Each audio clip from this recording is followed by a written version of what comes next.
حي على الفلاح.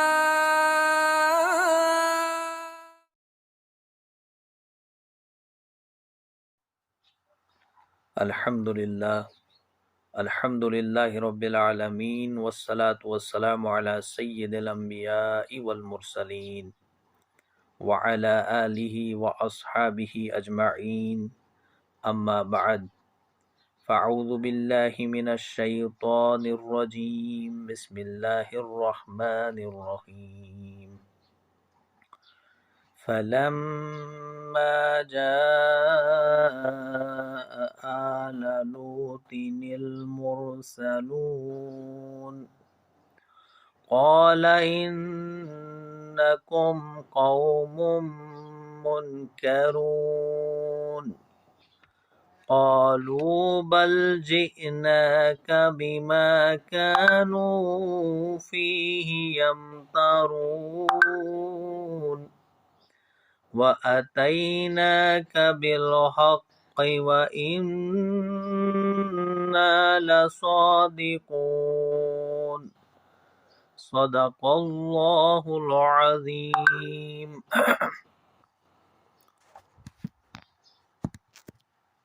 معزز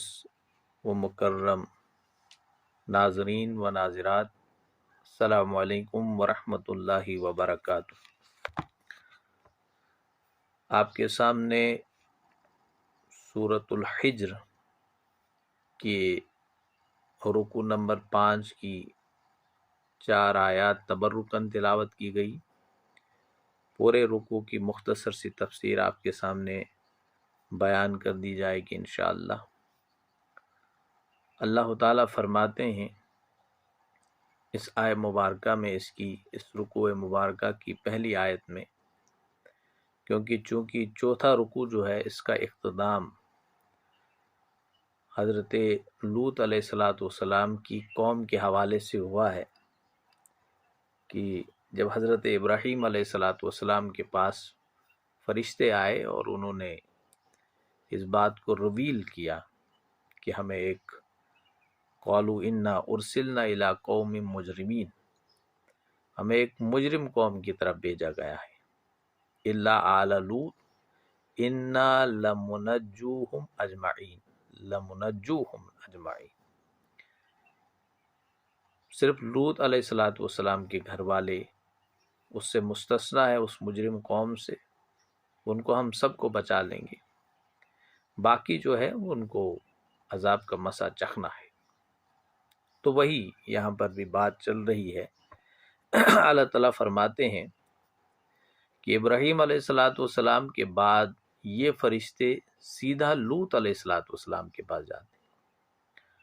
اور ابراہیم علیہ السلام کو وہاں پر اپنے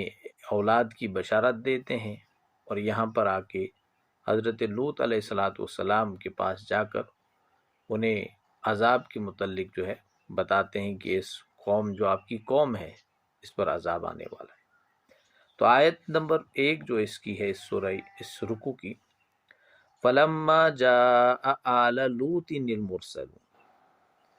پھر جب یہ فرشتے لوط علیہ السلام کے پاس پہنچے،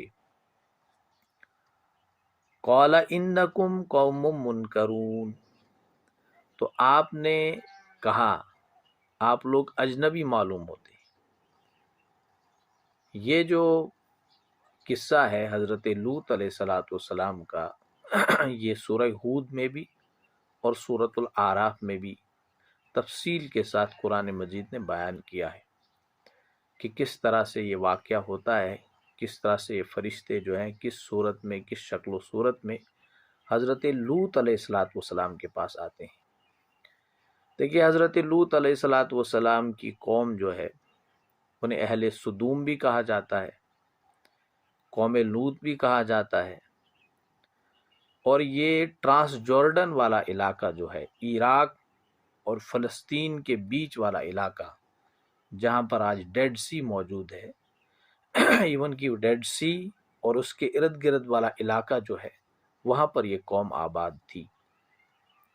اور اس قوم کی آبادی بعض تفسیروں میں آئی ہے کہ 4 لاکھ سے زائد تھے لڑنے والے مرد ان کے ہاں موجود تھے. یہ قوم وہاں پر موجود تھی اور ایک بہت گھناؤنی حرکت اور ایک بہت بڑے برے کام جو ہے میں وہ ملوث تھی، جہاں بے شمار برائیاں ان کے ہاں موجود تھی. ایک برا کام تو اس کی جو مطلب حدود جو ہے وہ سب پھلانگ دی تھی انہوں نے. ایک شنی اور کبھی تر جو عمل تھا وہ اس کی وہاں پر وہ کرتے تھے، جسے لواطت کا عمل بھی کہتے ہیں، ہومو سیکچولیٹی بھی کہتے ہیں. تو یہ بہت بڑا گناہ جو ہے وہ انجام دے رہے تھے، یہ بدفعلی والا کام وہاں پر کر رہے تھے. تو لوط علیہ السلام نے انہیں روکا، اس بات سے انہیں سمجھایا کہ یہ کام مت کریں. یہاں سے یہ بات ہمیں سمجھ لینی چاہیے کہ قوم لوط جو تھی وہ صرف ایک برائی میں ملوث نہیں تھی، بلکہ سب قسم کی برائیاں ان کے ہاں موجود. مولانا مودودی نے رحمۃ اللہ علیہ اپنی تفسیر میں تلمود کے حوالے سے لکھا ہے کہ یہ بدبخت لوگ قوم لوط کے اتنی بدبختی میں ملوث تھے کہ کوئی بھی آدمی ان کی بستی سے جب گزرتا تھا اسے لوٹ لیتے تھے، اسے قتل کر دیتے تھے، اور اس کے جو کپڑے ہوتے تھے کپڑے تک چوری کر لیتے تھے، اور بغیر کپڑوں کے پھر اسے دفن کر دیا جاتا تھا. مطلب کوئی چیز نہیں باقی رکھی جاتی تھی، اسے بھی لوٹ لیا جاتا تھا. تو جو آس پاس کی آبادیاں تھی ان سب کو معلوم تھا کہ یہ قوم لوط جو ہے، یہ اہل سدوم جو ہے، سدوم کی بستی کے لوگ جو ہیں یہ بڑے ظالم ہیں، بڑے جابر ہیں، بڑے سرکش ہیں، بڑے ذلیل ہیں، بڑے ہی ناکارہ لوگ ہیں. تو ان کی بستی سے گزرنا جو ہے، لیکن قرآن خود کہتا ہے کہ وہ ایک عام شاہراہ پر یہ بستی موجود تھی، گویا کہ وہ ایک امپورٹنٹ جو پوائنٹ تھا جیوگرافی کے اعتبار سے یا بزنس وغیرہ کے اعتبار سے، وہ وہاں پر سدوم وہیں پر موجود تھا، اس لیے لوگوں کو وہاں سے آنا جانا پڑتا تھا، لیکن خطرات تھی. تو تلمود میں ان کے حوالے سے بڑے واقعات تلمود کے مصنف نے نقل کیے ہیں، درج کیے ہیں کہ ایک آدمی جب وہاں سے جاتا تھا تو اسے رات وہاں لگ گئی، اور رات کو بیٹھنے کے لیے اسے کسی نے نہیں کہا، لیکن زبردستی ایک شخص نے پھر اسے اپنے گھر لے لیا، وہاں لوٹ وغیرہ کر کے جو اسے بعد میں مار دیا گیا. اسی طرح سے اس نے دوسرا واقعہ لکھا ہے کہ ایک شخص کو کہیں پر پھر رات کو باہر رہنا پڑا، لیکن جب ان کو معلوم ہوا انہوں نے اسے بھی لوٹا، اس کے ساتھ بدفعلی کی، اور اس کا سب کچھ مال جو تھا وہ لوٹ کر کے اس کو مار دیا گیا. تو یہ بڑی مجرم قوم تھی قوم لوط. تو حضرت لوط علیہ السلام کو معلوم تھا، اب یہ جو فرشتے آئے تھے حضرت لوط علیہ السلام کے پاس، یہ بے ریش لڑکوں کی شکل میں آئے تھے، نوجوان لڑکوں کی شکل میں آئے تھے، خوبصورت لڑکوں کی شکل میں آئے تھے. تو انہیں خطرہ محسوس ہوا. اب ظاہر سی بات ہے یہ مہمان بن کے آئے تھے، لوط علیہ السلام پیغمبر تھے، اعلیٰ شخصیت تھیں آپ علیہ السلام. تو انہوں نے آپ کی میزبانی کا جو حق ادا کیا، اور آپ نے بڑی عزت کے ساتھ انہیں اندر بلایا. تو ان کی بیوی نے کہیں خبر کر دی باہر کہ یہاں گھر میں مہمان آئے ہیں، لیکن جب لوط علیہ السلام کے پاس یہ لوگ پہنچتے ہیں تو انہیں جاننے اور پہچاننے میں تھوڑا مشکلات ہوئی کہ کون لوگ ہیں، کہاں سے آئے ہیں. تو اسی لیے یہ کہتے ہیں یہاں پر انکم قوم منکرون، آپ لوگ اجنبی معلوم ہوتے ہیں، مطلب کہ میں نہیں جانتا ہوں آپ کو، فرشتوں کو کہنے لگے لوط علیہ السلام. تو انہوں نے جواب میں کہا قالوا بل جئناک بما كانوا فيه يمترون. تو انہوں نے کہا، فرشتوں نے جواب میں کہا کہ ہم تو آپ علیہ السلام کے پاس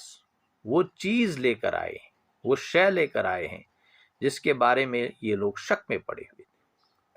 دیکھیے حضرت لوط علیہ السلام اپنی قوم کو متنبع کرتے تھے کہ اگر تم لوگ شرک سے اور اس پھیلے خبیث سے باز نہیں آتے ہو تو تم پر اللہ کا عذاب آئے گا. وہاں سے مذاق کرتے تھے، اس عذاب کو لے آؤ، اگر تم میں ہمت ہے کہاں ہے وہ عذاب، تو آپ کا مذاق اڑاتے تھے، کیونکہ انہیں یقین نہیں تھا کہ ان پر واقعی عذاب آئے گا، کیونکہ وہ اللہ کو مانتے نہیں تھے۔ یہ قوم مشرک قوم تھی، ساتھ ساتھ میں یہ خبیث عمل بھی انجام دیتی تھی۔ تو فرشتوں نے کہا کہ آج ہم وہی عذاب لے کر آئے ہیں جس کے بارے میں یہ لوگ شک میں پڑے ہوئے تھے، جس کے بارے میں یہ لوگ مذاق کیا کرتے تھے، آج اس عذاب کو لے کر ہم آئے ہیں۔ تو قالوا بل جئناک بما كانوا فیہ یمترون، گویا کہ جس میں یہ شک کرتے تھے اسی چیز کو لے کر آئے، اور وہ شک کس کے متعلق تھا؟ عذاب کے متعلق، انہیں یقین نہیں آتا تھا۔ تو فرشتوں نے یہ جواب دیا، وَأَتَيْنَاكَ بِالْحَقِّ وَإِنَّا لَصَادِقُونَ، اور ہم آئے ہیں آپ علیہ الصلوۃ والسلام کے پاس حق کے ساتھ، یقیناً ہم سچے ہیں۔ گویا کہ ہم قطعی فیصلے کے ساتھ آئے ہیں، اللہ تعالیٰ نے فیصلہ کر لیا ہے کہ اس عذاب کو، اس قوم کو ملیا میٹ کر لینا ہے، اس کو تہس نہس کر ڈالنا ہے، اس کو ختم کرنا ہے۔ تو وہ فیصلہ لے کر آئے ہیں یہاں پر جو ہے بالحق، اسی سے مراد ہے کہ قطعی فیصلہ جو ہے اللہ کی طرف سے ہوا ہے، اور ہم اس کی تعمیل میں یہاں حاضر ہوئے۔ فَأَسِرْ بِأَهْلِكَ، تو آپ اپنے گھر والوں کو لے جائیے یہاں سے، راتوں رات چپ کے لے جائیے آپ، بِقِطْعٍ مِّنَ اللَّيْلِ، رات کے ایک حصے میں اپنے گھر والوں کو یہاں سے نکال کے لے جائیں آپ۔ حضرت لوط علیہ الصلوۃ والسلام کو فرشتوں نے کہا کہ اب اس قوم کو ہم نے تہس نہس کرنا ہے، اس پر عذاب واقع کرنا ہے۔ تو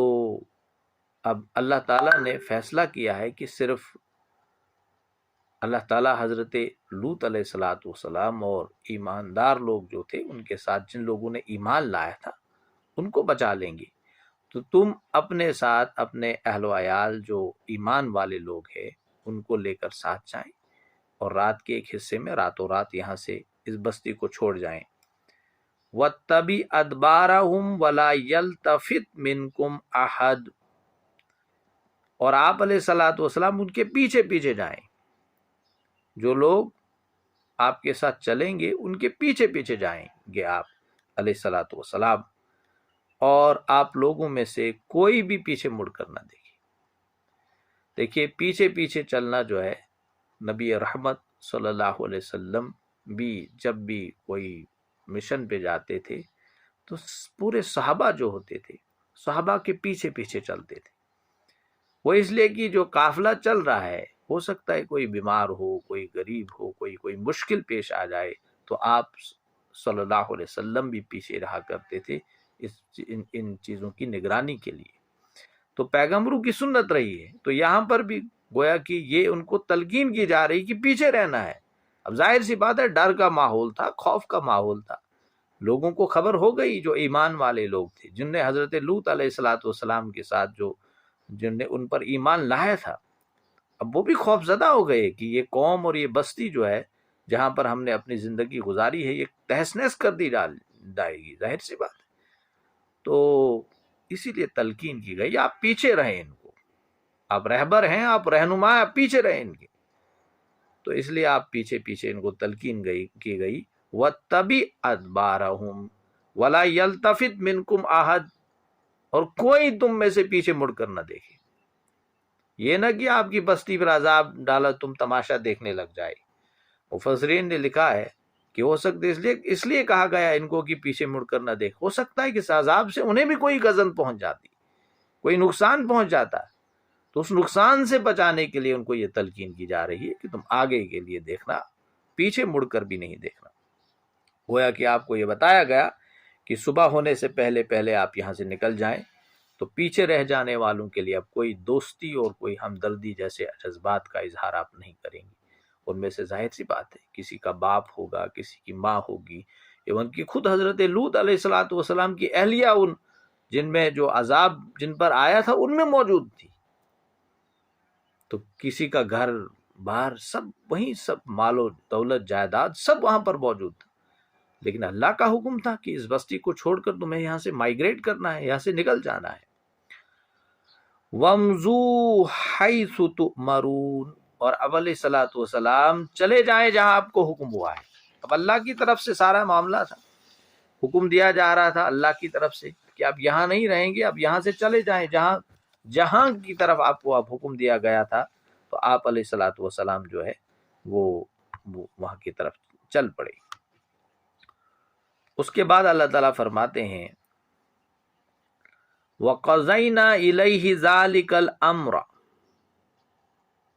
اور ہم نے لوط علیہ الصلوۃ والسلام کو اپنے اس فیصلے سے آگاہ کر دیا، اپنے اس حکم سے آگاہ کر دیا،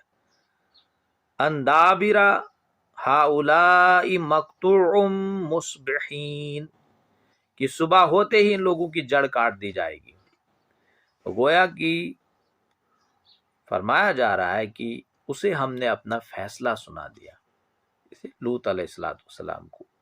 یہ اللہ تعالیٰ فرما رہے ہیں کہ ہم نے اسے اپنا فیصلہ سنا دیا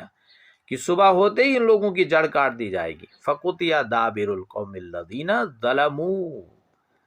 قرآن مجید میں دوسری جگہ استعمال ہوا ہے، ایک جگہ یہ بھی، پس کاٹ دی ہم ان لوگوں کی جڑ جن لوگوں نے ظلم کیا تھا،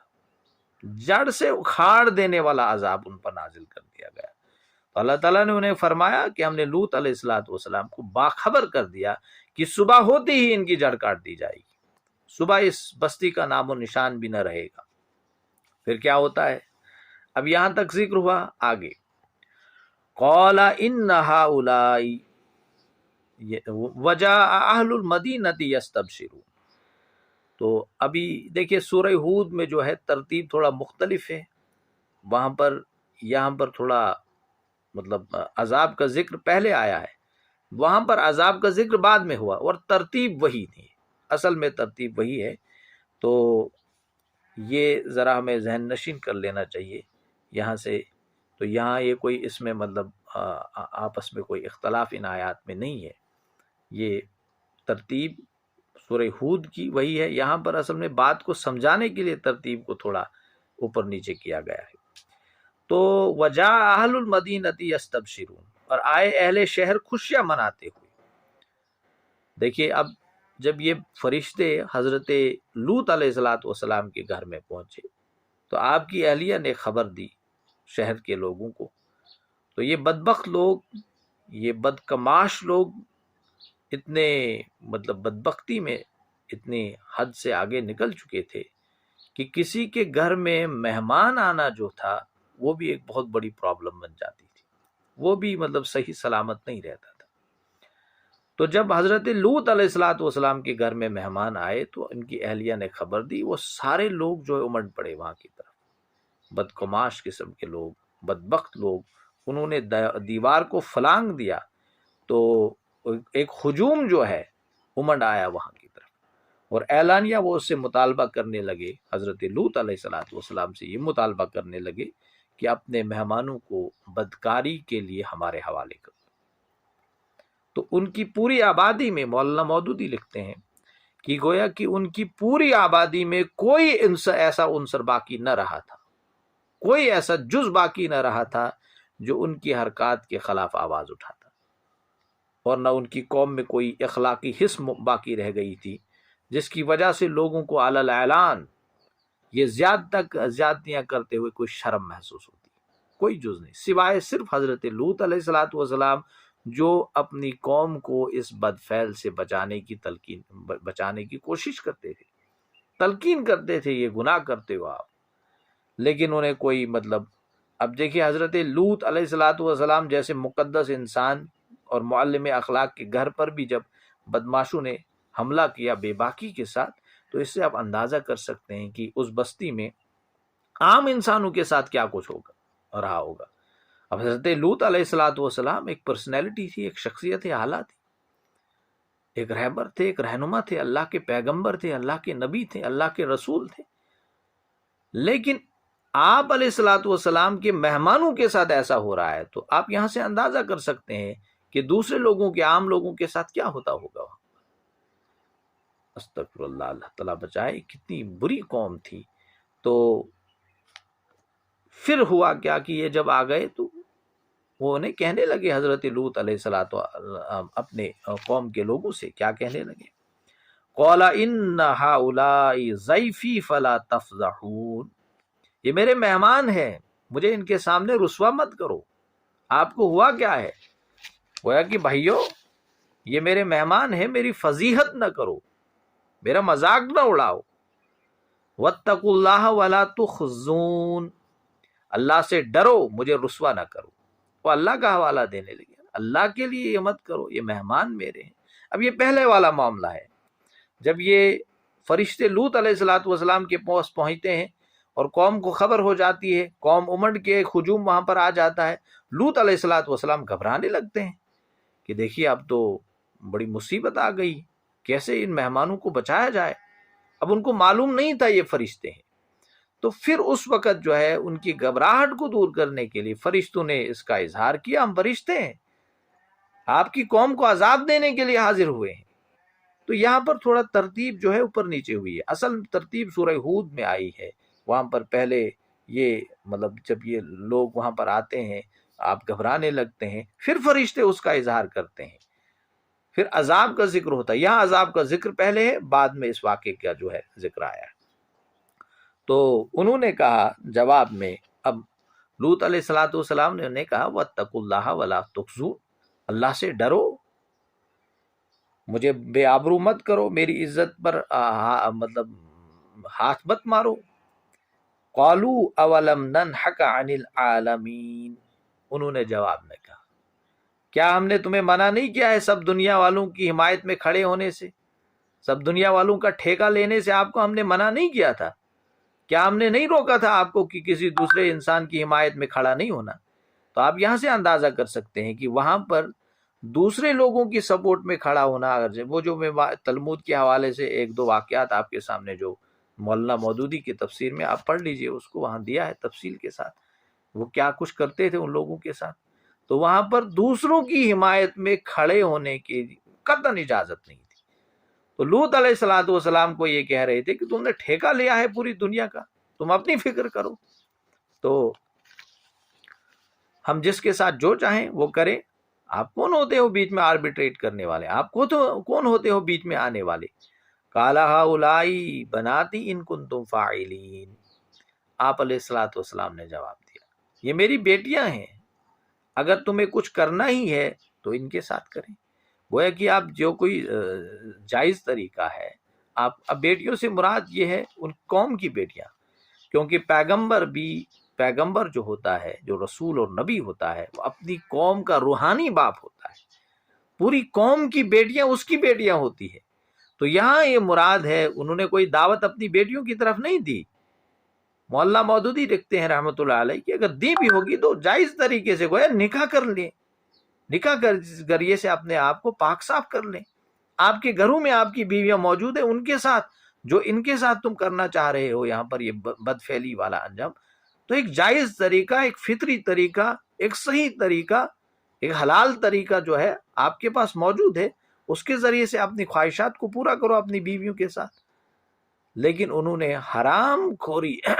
گویا کہ انہوں نے حرام کاری کی جو ہے قسم کھائی تھی کہ ہم نے حرام کاری. سورہ ہود میں تفسیر میں لکھتے ہیں مولانا مودودی کہ دیکھیے سوسائٹی میں ایک آدمی ہوتا ہے، وہ کوئی برا کام کرتا ہے لیکن یہ دل میں خواہش رکھتا ہے، سمجھتا ہے یار یہ برا کام ہے، مجھے یہ کام نہیں کرنا چاہیے، یہ حرام کام ہے، مجھے حرام سے بچنا چاہیے. اگرچہ کہ وہ حرام کام پھر بھی کر رہا ہے لیکن حلال کھانے کی بھی کوشش کرتا ہے، حلال کی ایک عزت اس کے ہاں ہے کہ حلال ہی بہتر ہے. لیکن قوم ہود جو قوم لوط کا حال یہ تھا کہ انہیں حلال کا جو مطلب وہ حلال کے ساتھ ان کی کوئی رغبت تھی ہی نہیں، وہ حلال کے بدلے حرام کو ہی زیادہ پسند کرتے تھے، پسند نہیں کرتے تھے بلکہ حرام جو تھا وہ ان کے اندر رچ بس گیا تھا، حرام ہی ان کے اندر جو ہے مطلب ان کا پورا جو جزء جسم تھا وہ حرام سے بنا ہوا تھا. تو اس لیے وہ حرام کاری میں اس طرح آگے بے باک تھے. تو انہوں نے کہا حضرت لوط علیہ الصلوۃ والسلام نے کہ ایک جائز طریقہ اختیار کرو، صحیح طریقہ اختیار کرو، فطری طریقہ اختیار کرو، کیوں تم اس غیر فطری طریقے کو فالو کرتے ہو؟ اب اس کے بعد لَعَمْرُكَ إِنَّهُمْ لَفِي سَكْرَتِهِمْ يَعْمَهُونَ، اب یہاں پر قسم کھائی گئی ہے نبی محترم صلی اللہ علیہ وسلم کی. تفسیر ابن کثیر میں ابن کثیر نے لکھا ہے کہ یہاں سے نبی محترم صلی اللہ علیہ وسلم کی مرتبے کا اندازہ، اللہ تعالیٰ نے کسی کی جان کی قسم نہیں کھائی ہے، نبی محترم صلی اللہ علیہ وسلم کی جان کی قسم کھائی ہے۔ قسم ہے آپ صلی اللہ علیہ وسلم کی جان کی، کیونکہ اب یہ قصہ سنایا تو جا رہا ہے نبی اکرم صلی اللہ علیہ وسلم کو ہی، اب آپ نے پوری امت کو سنانا ہے، تو قسم کھائی گئی لَعَمْرُكَ إِنَّهُمْ لَفِي سَكْرَتِهِمْ يَعْمَهُونَ، قسم ہے آپ صلی اللہ علیہ وسلم کی جان کی، وہ لوگ اپنی اس بدمستی میں بالکل اندھے ہو گئے تھے۔ تو یہاں سے میں نے کہا کہ تفسیر ابن کثیر میں آیا ہے کہ اندازہ کر سکتے ہیں آپ کہ نبی اکرم صلی اللہ علیہ وسلم کی جان کی قسم کھائی گئی اس آئے مبارکہ میں، کہ اس وقت ان پر ایک ایسا نشہ چڑھا ہوا تھا جس میں وہ آپے سے باہر ہوتے جاتے تھے۔ سنایا جا رہا ہے ان کو وہ قصہ نبی محترم صلی اللہ علیہ وسلم۔ پھر اس کے بعد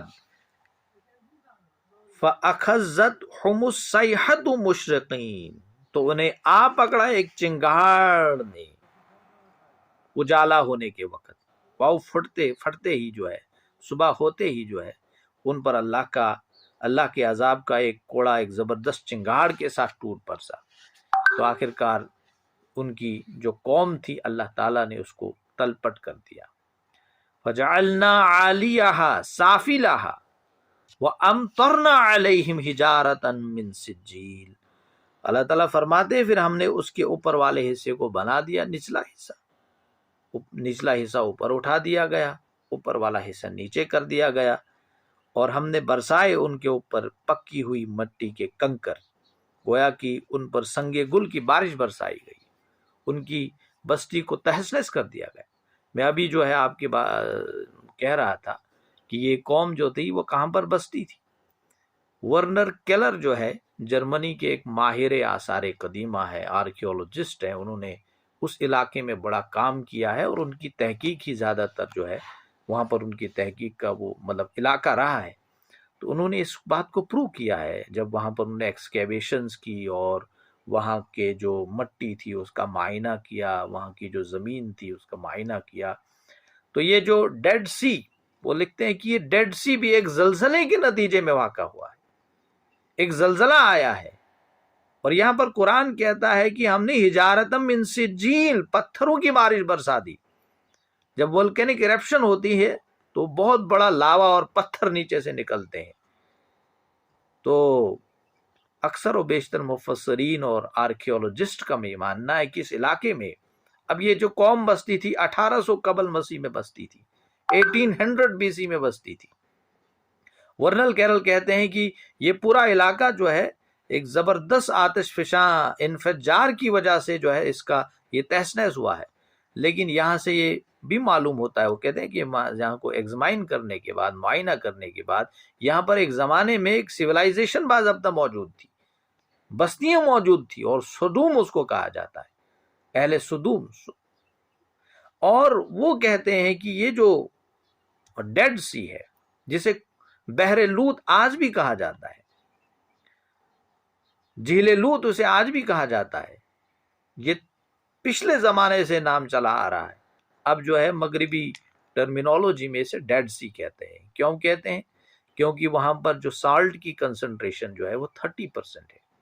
اس لیے وہاں پر کوئی لیونگ آرگنزم زندہ نہیں رہ سکتا ہے، کوئی فش وہاں پر زندہ نہیں رہ سکتی، کوئی جانور وہاں پر زندہ نہیں رہ سکتا ہے، تو اس لیے اس کو کہتے ہیں ڈیڈ سی۔ اور اس پہ انسان ڈوبتا بھی نہیں ہے، اور انسان جب وہاں اس میں جاتا ہے وہ تیر سکتا ہے۔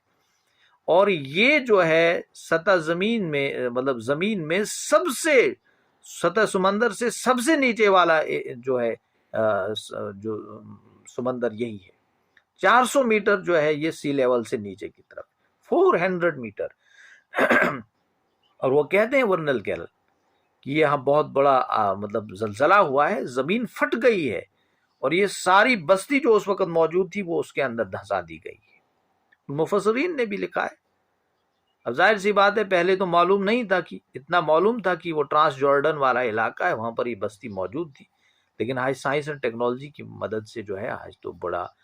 باریک بینی کے ساتھ جو ہے وہ جائزہ لیا جاتا ہے، حالات کو سمجھنے کی کوشش کی جاتی ہے، وہاں پر جو جیولوجیکل فارمیشنز ہیں یا وہاں کی جیوگرافی ہے اس کو پڑھنے اور اس کو سمجھنے کی کوشش کی جاتی ہے۔ اور ورنل کیرل لکھتے ہیں کہ یہ جو جھیل ہے اس کے مشرقی علاقے میں ایک اللسان نامی جزیرہ موجود ہے۔ وہ کہتے ہیں نا کہ یہاں پر زلزلہ، سخت ترین زلزلہ آیا ہے، وہ کہتے ہیں اس کی ایک مطلب اس کا ثبوت دیتے ہیں کہ اللسان نامی جزیرہ جو ہے، اللسان عربی میں کہتے ہیں زبان کو، جزیرہ نما ہے، سوری،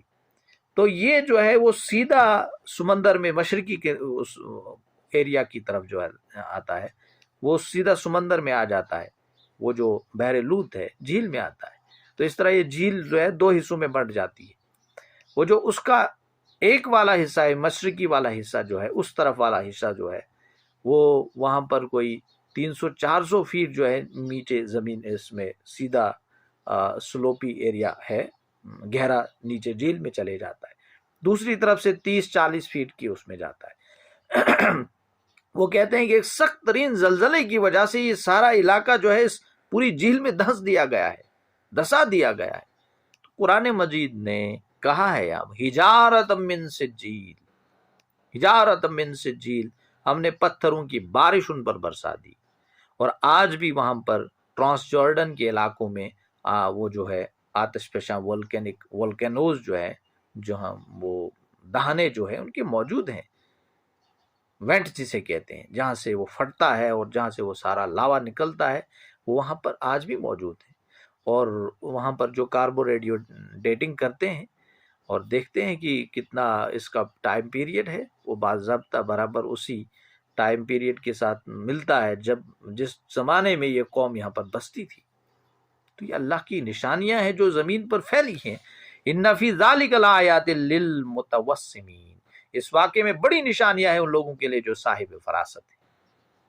اب نشانیاں ہیں نا، آج جو ہے سائنس اور ٹیکنالوجی اس بات کو ظاہر کر رہی ہے کہ یہ قوم ایک زمانے میں جو ہے وہ دھسا دی گئی ہے۔ اور یہ جو متوسمین جو ہے، اس سے مراد وہ لوگ ہیں جو آیات آفاقیہ، ڈاکٹر اسرار صاحب لکھتے ہیں اس میں، جو آیات آفاقیہ، آیات تاریخیہ، آیات انفسیہ، گویا کہ آفاق کی آیات، انفس کی آیات اور تاریخی آیات جو ہیں، آیات قرآنیہ کے ذریعے سے، قرآنیہ کے ذریعے سے، آیات قرآنیہ کے ذریعے سے حقیقت کو جاننا اور پہچانتے ہیں، جانتے اور پہچانتے ہیں، انہی کو متوسمین کہا گیا ہے۔ تو دیکھیے اردو میں لفظ اسم وہ لکھتے ہیں، لفظ اسم جو ہوتا ہے اس کو نام کے مترادف کے طور پر استعمال کیا جاتا ہے۔ آل نیمز آر کالڈ نونز، نون کو کہتے ہیں اسم، اس لیے کسی چیز یا کسی شخص کا نام بھی ایک علامت کا کام دیتا ہے۔ جس کا جو نام ہے، کسی علاقے کا نام، وہاں کی ایک علامت ہے، وہاں پر کوئی چیز پائی جاتی ہے، اسی طریقے سے اس کا نام دیا جاتا ہے، بہرحال جس سے اس کی پہچان ہوتی ہے۔ لہٰذا جو اصحاب بصیرت جو ہوتے ہیں وہ علامتوں سے متوسم ہوتے ہیں، ان کے لیے ایسے واقعات میں سامان عبرت موجود ہوتا ہے۔ تو یہ بات ہمیں ذہن نشی کرنی چاہیے کہ قرآن مجید نے مختلف مقامات پر کہا ہے کہ اس قرآن مجید میں ہدایت ان لوگوں کے لیے ہے جو غور و فکر کرتے ہیں، ان لوگوں کے لیے جو عقل رکھتے ہیں، جو جائزہ لینے کی کوشش کرتے ہیں۔ اس لیے جو ہے ہمیں اپنے آپ پر بھی غور کرنا چاہیے، آفاق پر بھی غور کرنا چاہیے، اور تاریخ کا مطالعہ کرنا چاہیے۔ ہمیں سب سے بڑی بات، ہم پڑھتے نہیں ہیں، ہمیں پڑھنا چاہیے، قرآن کو سمجھنا چاہیے، اس قرآن کلاس میں ہمیں شریک ہونا چاہیے، یہاں پر آپس میں انٹریکشن ہوتی ہے، دو چار باتیں ہم سیکھتے ہیں اور جانتے ہیں۔ دیکھیے یہ زمانہ جو ہے کتاب پڑھنے سے اب بہت دوری ہو رہی ہے، لوگ دن بدن دور ہوتے جا رہے ہیں آڈیو اور ویژول کے ذریعے سے زیادہ، لیکن ہماری یہ کوشش رہتی ہے کہ مختلف تفاسیر کی روشنی میں قرآن مجید کی جو تفسیر بیان کی جاتی ہے، کتابوں کے نام بھی دیے جاتے ہیں تاکہ لوگوں کا ذوق اور شوق بڑھ سکے۔ اس لیے میں نے بارہا آپ سے گزارش کی ہے کہ آپ سب حضرات دوسرے لوگوں کو بھی اس درس قرآن میں جو ہے شامل ہونے کی دعوت دیا کریں، دو لوگ رکھیں، آپ دو آدمیوں تک ڈیلی دعوت پہنچائے کہ آپ نے آج درس قرآن میں شریک ہونا ہی ہے۔ یہ دور فتنہ ہے، مادیت کا دور ہے، پوری دنیا مادے کے پیچھے چلی، قرآن بھول رہے ہیں ہم، احادیث بھول رہے ہیں ہم، علماء کرام بھول رہے ہیں ہم۔ اب علماء کرام کو نہیں جانتے۔ آج کی دور میں، آج کی تاریخ میں جو بڑے بڑے علماء کرام ہیں، بڑے بڑے عالم دین ہیں، جنہیں ہمیں جاننا چاہیے تھے، انہیں نہیں جانتے ہیں۔ باقی دوسرے لوگوں، بزنس مینس کو ہم جانتے ہیں، بڑے بڑے امیر زادوں کو جانتے ہیں، بادشاہوں کو جانتے ہیں، لیکن اپنی جو اصلی علمی جو وارث ہیں ہمارے، ان کو ہم نہیں جانتے۔ تو ان کو جاننے کی ہمیں، وہ تب جان سکتے ہیں جب ہمارا علم کے ساتھ واسطہ پڑے گا۔ تو قرآن، اس کی دعوت کو عام کرنا ہمارا بنیادی کام ہے، فرض ہے، دوسروں کو بھی بلائیں۔ وَإِنَّهَا لَبِسَبِيلٍ مُقِيمٍ، یہ بستیاں جو ایک سیدھی راہ پر واقع تھیں، شہر عام پر واقع تھیں، جو یمن، جیسے میں نے ابھی کہا، شام کے ساحلوں کو آپس میں ملاتی تھی، اور یہ علاقہ مطلب وہاں سے کافی آمد و رفت ہوا کرتی تھی۔ إِنَّ فِي ذَلِكَ لَآيَاتٍ لِّلْمُؤْمِنِينَ، یقیناً اس میں نشانیاں ہیں اہل ایمان کے لیے۔ تو اہل ایمان ہوتے ہیں، دیکھیے اب یہ آیات موجود ہیں، لیکن اہل ایمان جو ہوں گے، جنہیں اللہ کا ایمان ہوگا، اللہ پر ایمان ہوگا، پختہ ایمان ہوگا، وہ اس سے ہدایت حاصل کریں گے، وہ اپنی زندگی کو بدل دیں گے، وہ اپنی روش بدل دیں گے، اور ارادہ کریں گے کہ آج تک جو جس طرح سے ہم نے زندگی گزاری، چھوڑ دیں اس زندگی کو، ایک نئی زندگی، ایک نئے انداز کے ساتھ، جوش کے ساتھ، ولولے کے ساتھ گزاریں۔ اللہ تعالیٰ سے دعا کرتے ہیں کہ اللہ تعالیٰ ہمیں ہدایت فرمائے، ہماری ہدایت فرمائے۔ وآخر الدعوانا ان الحمد للہ رب العالمین، آمین ثم آمین۔